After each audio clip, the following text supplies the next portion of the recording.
L'anglais n'a pas compris les subtilités du français quand il les a empruntés, quand il a emprunté ces mots. Par exemple, il a décidé, à partir du français, que dès qu'on veut un pluriel, on met un S.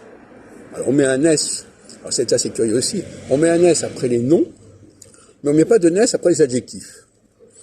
Alors c'est assez étrange parce qu'effectivement, au niveau oral, on n'entend pas le S, donc ça vaut pour le fait de ne pas prononcer le S pour les adjectifs. Et au niveau écrit, on n'entend pas le S non plus, mais c'est écrit. Donc c'est comme si l'anglais avait appris les mots français, les noms français à l'écrit, et les adjectifs français à l'oral. C'est assez étrange comme fonctionnement. Et il y a un jeu là-dessus qui est assez curieux à jouer. Hein. Alors, je voudrais dire aussi que, donc effectivement, le S en français, il sert pour marquer certains mots, certains noms, mais pas pour tous les mots. Comme château, il n'y a pas de S. Bureau, vélo, enfin, il y a des tas de mots en français qui ne sont pas formés avec un S.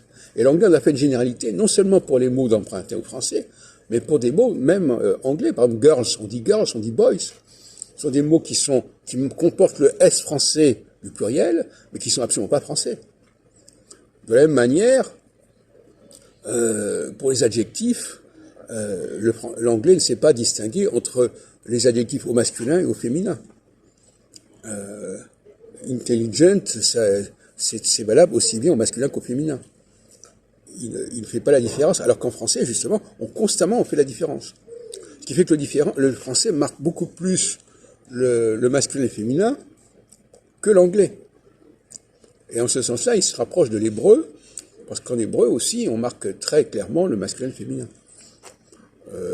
Donc, mon explication, c'est que tantôt, quand l'anglais est proche de l'écriture du français, c'est évidemment par l'écrit, et quand il ne respecte pas le français au écrit, c'est parce qu'il l'a capté par le biais de l'oral.